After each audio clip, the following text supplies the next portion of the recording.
ચાલો એટલે હવે આંકડાશાસ્ત્રની અંદર આપણે એક બીજી રીત એટલે ત્રીજી કઈ રીત બહુલક. આ બહુલક શોધવું હોય તો પહેલામાં પહેલું એનું સિમ્પલ સૂત્ર ખબર હોવું જોઈએ કે ઝેડ બરાબર એલ વત્તા F1 માઇનસ F0 નીચે 2F1 minus F0 F2 into કોણ આવે H. હવે H એટલે તો વર્ગ લંબાઈ કેટલાનો ડિફરન્ટ છે 20 છે. ઓકે, મગજમાં આવે બધાના રીયો પાક્કો. અને આવૃત્તિ તમને આપેલી છે, આમાં આવૃત્તિના સરવાળાની જરૂર નથી, આપણને બહુલક શોધવાનું. બહુલક એટલે જે અવલોકન વધારેમાં વધારે આવેલું હોય તે.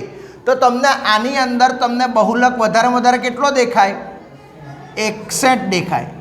તો 61 તમારો બહુલક દેખાય ને તો તેની સામે જે વર્ગ લંબાઈ જે આ દેખાય તેની આ એલ અધસીમા કહેવાય. આ 60ને શું કહેવાય અધસીમા.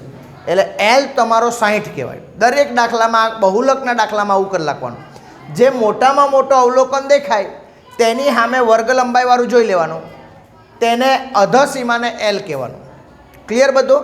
અને જે બહુલક આવ્યો જેમાં વધારે દેખાય તેને પહેલું સ્થાન આપવાનું એટલે F1. એટલે ઓટોમેટિક આ F1 આવ્યું તો એની ઉપરનો આ શું કહેવાય F0, તેની નીચેનું શું કહેવાય F2. બસ આટલું કરવાનું છે. અને બહુલકનો જો દાખલો નસીબમાં બોર્ડમાં પૂછાઈ ગયો તો તમારું બહુ નસીબ કહેવાય. શું કરવાનું, ખાલી આવૃત્તિની અંદર જે મોટામાં મોટું અવલોકન આવ્યું તેની સામે આ કોણ કહેવાય એલ કહેવાય. જે મોટામાં મોટું અવલોકન તેને શું કહેવાનું F1.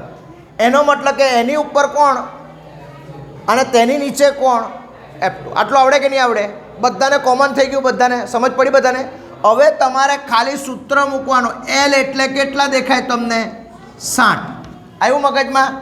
F1 કેટલો દેખાયો 61, F0 કેટલો દેખાયો 52, નીચે 2F1 એટલે 61ના ડબલ. તો 61ના ડબલ કેટલા થાય 122 માઇનસ 52 અને F2 કેટલો દેખાય 38. આટલું આવ્યું. ગુણ્યા H એટલે કેટલાની વર્ગ લંબાઈ છે 20. બસ. તો આવા વખતે બી મેં કીધું 60 વત્તા તમારે આનું પહેલાં કાઉન્સ તો સાદુરૂપ આપી દેવાનું. જેમ 61માંથી 52 જાય તો કેટલા રહે 9. પાકો? ઓકે. નીચે 122માંથી આપણે 52 બાદ કરવાના અને 38 બાદ કરવાના. કેટલા થાય એના? તો અહીંયા જો 122માંથી 52 ને 38, તો 52 ને 38 એટલે 8 ને 2 10 ને 4 એટલે 5 ને 4 9 એટલે 90. એટલે 122માંથી 90 ગયા એટલે કેટલા 32 રહી ગયા. અને ગુણ્યા 20 છે તો આની અંદર ભાગાકાર ઉડતો હોય તો ઉડાડી દે. તો આપણો જવાબ જો 60 વત્તા હવે 8 ચોક 32 થાય એટલે 4 4 નીકળી ગયા એટલે 5 રહ્યા. એટલે ઉપર 9 50 45, નીચે 4 ગયા એટલે કેટલા રહી ગયા 8. હવે 45 ભાગ્યા 8 કરી નાખવાનું. હવે 45 ભાગ્યા 8 એટલે સમથિંગ કેટલા થાય આપણને? તો 8 50 40 થાય.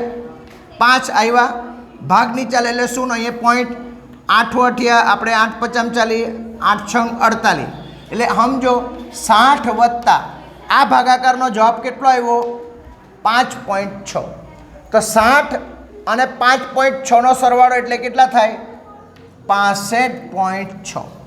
હવે તમારો જવાબ સાચો કે નહીં સાચો તે બી જોવું હોય તો તમારો એલ ક્યાં આવેલો 60 80માં કે આવેલો કે નહીં?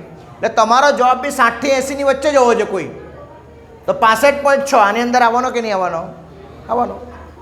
તો આટલું સરસ મજાના બહુલકના દાખલા બોલેલા છે તો કરી શકાય તમારાથી. ક્લિયર બધા? પાછો એકવાર રિવિઝન થઈ ગયો. અને આ 3 દાખલા યુટ્યુબ પર બી વારંવાર જોજો જ્યારે જ્યારે પરીક્ષા આવે તો, એટલે તમને પાક્કું થઈ જાય. પાક્કું મગજમાં આવે. એટલે આ એક દાખલા બહુ ઇઝી છે. આની અંદર અજ્ઞાત બી આપેલા હોય તો બી કંઈ નહીં, એક જ સિસ્ટમમાં જવાનું બરાબર, તો કોઈ પ્રોબ્લેમ આવે નહીં. ઓકે. બાકીના ડિટેલમાં દાખલા આપણે ડિટેલમાં પછી જોઉં પાછા. Okay, by.